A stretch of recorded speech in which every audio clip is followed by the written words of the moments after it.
Hello, hello. Ẹ̀yin èèyàn mi, a kú dédé àsìkò yìí o. A kú gbádùn, a kú bójú ọjọ́ ṣe rí o. Ṣé ṣáà rí gbogbo nǹkan tí ó ń lọ báyìí. Ẹ rí gbogbo bó ṣe ń lọ. Nǹkan bẹ. Kí ni ta fẹ́ sọ fún kábíyèsí ni pé kí kábíyèsí jọ̀ọ́, a fẹ́ bẹ kábíyèsí ni lórí online. A ń bẹ kábíyèsí lórí online pé kí kábíyèsí kan jọ̀ọ́ o, Ọlọ́run á rán wọn lọ́wọ́, ìyanu á ṣẹlẹ̀ nínú ayé wọn àti òun àti Naomi àti gbogbo nǹkan tó ń fẹ́ láyé yìí. Ọlọ́run á pèsè fún kábíyèsí. Kí kábíyèsí jọ̀ọ́ kan wá nǹkan ṣe sí i.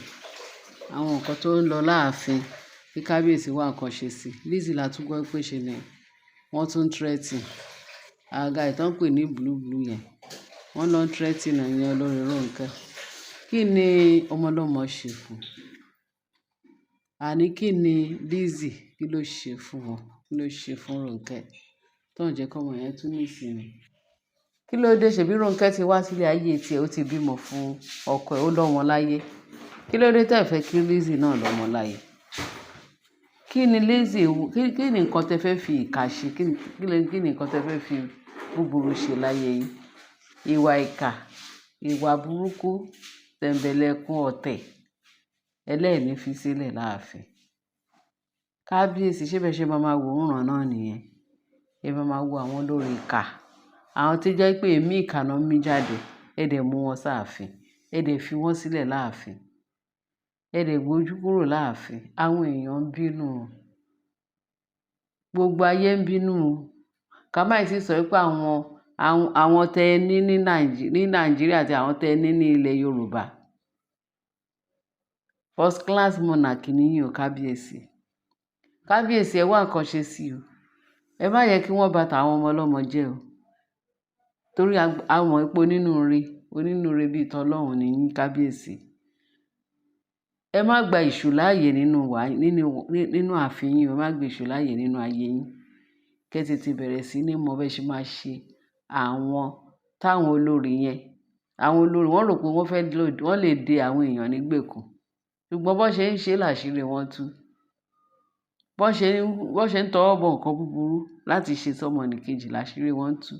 Torí bó ṣe wà yẹn, ìdààmú wàhálà. Orí burúkú kò ní tán lára ẹni tó ń ṣe bí o. Lára gbogbo àwọn tó sọ pé kí ọmọnìkejì kó má jẹun kó yó, àbí kó ọmọnìkejì kó parun, àbí kó ọmọnìkejì kó má rí bá ti ṣe kó má rọ́nà gbégbá. Irú àwọn tó ń wá gbogbo ọ̀nà láti bá tọmọnìkejì jẹ́. Àwọn ọmọ oníkejì tó jẹ́ pé Ọlọ́run ló dá. Kò sẹ́ni kankan tí ó dá wà láyé o. Kò dẹ̀ sẹ́ni kankan tó lalẹ̀ hù láyé yìí. Kò dẹ̀ sẹ́ni kankan tí Sátánì lè dá. Àfi kó sọ pé òun fẹ́ ba iṣẹ́ Ọlọ́run jẹ́. Bẹ̀tẹ̀ Ọlọ́run ò ní gbà fún un. Torí ẹ̀ la ṣe ń sọ fún olúkálùkù kan súnmọ́ Ọlọ́run. Ẹ súnmọ́ Ọlọ́run kí Ọlọ́run kó lè súnmọ́ yín o. Téèyàn bá súnmọ́ Ọlọ́run, ó fi rẹ̀ ṣe ìfàjẹ́ fún Sátánì o. Torí bí èṣù yẹn ṣe rí rẹ̀, ó kàn ń ṣọ́ gbogbo èèyàn lọ́tùn lósì. Ó ń lọ, ó ń bọ̀. Ó ń wá gbogbo ẹni tó fẹ́ ba ti ẹ̀ jẹ́. Ó ń wá ẹni tó dúró dáadáa tó fẹ́ ba ayé ẹ̀ jẹ́. Òun ni Sátánì ń wá káàkiri o. Ṣùgbọ́n ẹ̀yin èèyàn mi, ẹ gba Ọlọ́run gbọ́. Ẹ gba Ọlọ́run gbọ́. Ọlọ́run nìkan ni ọ̀nà òtítọ́ àti ìyè. Ó ní kò sí ẹni tó lè wá sípasẹ̀ bàbá òun bí kò ṣe Jésù Kristi. Torí mò ń wàásù Jésù. Gbogbo priority mi nínú channel yìí, kí gbogbo wa ká lè gba Ọlọ́run kó lè gba Jésù kẹ́ mọ òtítọ́ àti ìyè. Bíbélì sọ pé Jésù sọ pé òun ni òtítọ́ àti ìyè. Ó ní kò sí ẹni kankan tó lè wá sọ́dọ̀ bàbá òun bí kò ṣe nípasẹ̀ òun. Ẹ jọ̀wọ́ ẹ̀yin èèyàn wa, ẹ gba Jésù lólúwa àti olùgbàlà yín. Bẹ́ẹ̀ ni, ọ̀nà yín á rójú, ọ̀nà yín á ráyè. Ṣùgbọ́n téèyàn bá ti ẹ̀ ṣe rere, ó ti gba Jésù. Ẹni tó ti ṣe rere tí ò tọwọ́ bọ nǹkan búburú, tí ò tọwọ́ bọ ohun ìkà, tí ò sọ pé kí ọmọnìkejì má dára, òun náà ti gba Jésù. Torí Jésù onínúure ni Ọlọ́run. Onínúure ni. Ó wá sílé ayé láti wá kú fún ẹ̀ṣẹ̀ wa. Ó dẹ̀ wá sáyé láti wá tún olúkálùkù ṣe. Pé ẹni tó bá gbàgbọ́, á ní ìyè àìnípẹ̀kun. Òun ni Jésù. Tó bá ti ń ṣe rere, ó ti ní Jésù nìyẹn.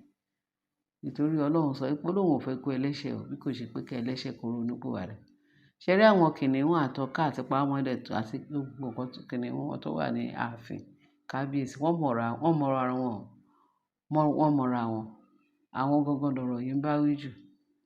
Tó bá ti nígbàgbọ́ tó ń sọ pé àwọn ti repent pé àwọn ti ronúpìwàdà, àwọn ò ṣèkà mọ́, lọ́lọ́run bá gbà wọ́n. Ọlọ́run á gbà wọ́n. Ṣèbí Ọlọ́run wa, Ọlọ́run wa tí kì í ṣọba ìkà. Bíi ti kábíyèsí bó ṣe wà kì í ṣọba ìkà.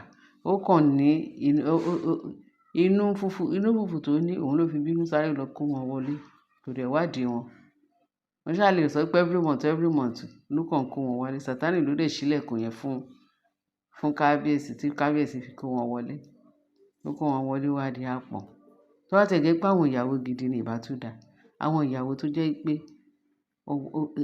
àwọn second handed, third handed. Ẹ rí pé èṣù rílì gbóògùn tirẹ̀. Bẹ́ẹ̀ tí wọ́n ò lè borí o. Wọ́n ò lè borí torí Jésù gbà tí kábíyèsí ti tètè realize pé tó ti realize mistake òun ó ti parí. Wọ́n ò lè borí kábíyèsí. Bí kábíyèsí ṣe máa ṣẹ́ ogun yẹn òun ló kù sí. Kò tí ì yé wa. Bí ogun yẹn ṣe máa ṣẹ́ kíákíá Ọlọ́run àti Ọlọ́run ló kù. Kí Ọlọ́run kó jọ̀ọ́ àánú ẹ̀ kó dáríjì kábíyèsí kí kábíyèsí náà kó òun náà gba Ọlọ́run gbọ́, ó gba Jésù gbọ́. Thank God Ọlọ́run ti fi ọ̀nà àbáyọ hàn kábíyèsí wa. Ṣèbí ìyàwó ẹ̀ Christian. Ipa tí ìyàwó ẹ̀ dẹ̀ ń kó lára kábíyèsí. Òun gangan ló ń lọ lọ́ọ̀kan. Ó lé kẹ̀ǹkà. Lágbára ẹ̀jẹ̀ Jésù Ọlọ́run tún bẹ̀rẹ̀ iṣẹ́ ìyanu rẹ̀ nínú ayé kábíyèsí àti Naomi. Ó yìí wà nídìí àrò tó ń sebẹ̀ kò kúrò ńbẹ̀ rárá. Ọlọ́run á mú gbogbo ìlérí ẹ̀ṣẹ̀ lórí Naomi. Torí Naomi wá sáyé láti wá. Bó ṣe wà yẹn, áńgẹ́lì ni. Áńgẹ́lì tó bá dé fulfill nǹkan tí Ọlọ́run rán kò ní jáwọ́ because ó nínú rere bí Ọlọ́run. Ó gbé inú Naomi. Kó ṣáà ti máa dáríjì gbogbo àwọn tó ṣẹ̀. Kó ṣáà máa dáríjì nǹkan tí Naomi jókòó lé nìyí. Pẹ̀lú gbogbo bá ṣe sọ pé àwọn olórí wọn wà nídìí ọ̀rọ̀ ẹ̀. Ó kúkú sọ pé ó tọrọ dáríjì fún wọn pé kán ronúpìwàdà. Táàrẹ̀ ti ronúpìwàdà ó tán. Ẹ wo ààfin tán wà yẹn. Kí ló wà ńbẹ̀ tí ò bá jẹ́ pé àṣejù wọn ló pọ̀. Wọ́n wà ní ọlá. Wọ́n tún wá wọ́n ní nǹkan tí ọwọ́ wọn ò tó pé àwọn máa fi gàngàn fà. Ẹ rí pé Ọlọ́run ti dìde fún wọn. Ó tún dìde sínú ayé wọn láti ba tiwọn jẹ́. Ìyẹn tó ready láti ba tara ẹ̀ jẹ́ torí Ọlọ́run kì í ba tayé èèyàn jẹ́. Ọlọ́run máa ń tún ayé èèyàn ṣe ni. Bẹ̀sí tó ready pé òun fẹ́ kí Sátánì ba ayé ẹ̀ jẹ́ tí ò dẹ̀ fẹ́ ronúpìwàdà. Ọlọ́run máa fi í lẹ̀ fún yèrèrà ni. Ó pẹ́ kí Sátánì tó máa jẹ wọ́n níyà. Ẹ̀yin èèyàn mi, eléyìí lágbára o. Kábíyèsí ẹ jọ̀ọ́ nítorí Ọlọ́run ẹ wá nǹkan ṣe sí i. Ọlọ́run á ràn yín ṣe.